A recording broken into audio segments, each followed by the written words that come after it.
பெரியாரி அமைப்புகள் என்ன பண்றாங்க? பெரியாரி அமைப்புகள் என்ன பண்றாங்க? திராவிட கழகம் என்ன செய்து கொண்டிருக்கின்றது?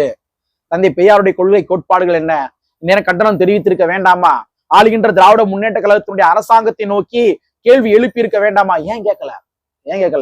அப்ப தந்தை பெரியாருடைய கொள்கை என்பது சாதி ஒழிப்பு கொள்கை என்பதனையும் தாண்டி தந்தை பெரியாருடைய கொள்கை என்பது திராவிட முன்னேற்ற கழகத்தினுடைய ஆட்சியில் நடைபெறுகின்ற போதாமைகளுக்கு முட்டு கொடுத்து முட்டி தூக்குவதுதான் பெரியாரியம் அப்படின்ற மாதிரி தவறாக நீங்க அடுத்த தலைமுறைக்கு கன்வே பண்ணிக்கிறீங்க.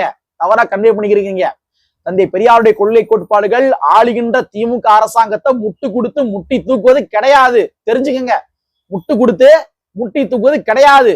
யாரு பாதிக்கப்பட்டாலும் பாதிக்கப்படுகின்ற மக்கள் பக்கம் நிற்க வேண்டும் என்பதுதான் தந்தை பெரியாருடைய கொள்கை கோட்பாடுகள். ஆனா அவருடைய கொள்கை கோட்பாடுகளை இன்னைக்கு மாத்தி அவருடைய கொள்கை கோட்பாடுகள் என்றாலே ஆளுகின்ற திராவிட முன்னேற்ற கழகத்தினுடைய அரசாங்கத்துக்கு செக்யூரிட்டி வேலை பார்க்கறதா பெரியாரிய கொள்கை அப்படின்ற மாதிரி நீங்க தப்பா மாத்தி வச்சிருக்கிறீங்க. உள்ளபடியே இது தந்தை பெரியார் அவர்கள் செய்கின்ற துரோகம். இந்த காணொலி வாயிலா ஒரு வேண்டுகோளாவே முன்னாடி வைக்கிறேன். தந்தை பெரியாருடைய கொள்கை கோட்பாடுகளின் அடிப்படையில சாதி பிரச்சனை நடந்துச்சு அப்படின்னா அங்க களம் கண்டு அடுத்த மக்களை எஜுகேட் பண்ண பாருங்க.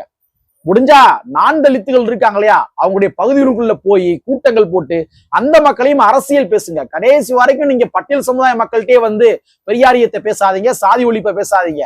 சாதி பிரச்சனைகளை யார் ஏற்படுத்துறாங்களோ அந்த மக்கள்கிட்ட போய் நீங்க பெரியாரியத்தை பரப்புங்க, சாதி ஒழிப்பை பரப்புங்க. இதை திமுக அரசாங்கம் ஒரு செயல் திட்டமாகவே வடிவமைத்து திமுகவுடைய அமைச்சர் பெருமக்கள் ஒவ்வொரு பகுதிக்குள்ளேயும் போய் சாதி வரி ஆட்டங்கள் நிறைந்த பகுதிக்குள்ள போய் அந்த மக்களை பெரியாரிய வழியில் எஜுகேட் பண்ணுங்க.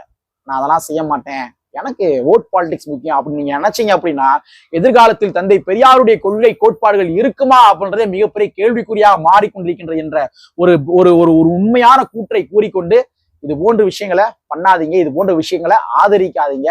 பட்டியல் சமுதாய மக்களோ அது பாதிக்கப்படுகின்ற மக்கள் யாராக இருந்தாலும் சரி களம் காணுங்கள் என்பதை கூறிக்கொண்டு கற்பி ஒன்று சேர் புரட்சி செய்து புரட்சியாளர் அம்பேத்கருடைய வரியை கூறிக்கொண்டு நிறைவு செய்கின்றேன். நன்றி, வணக்கம்.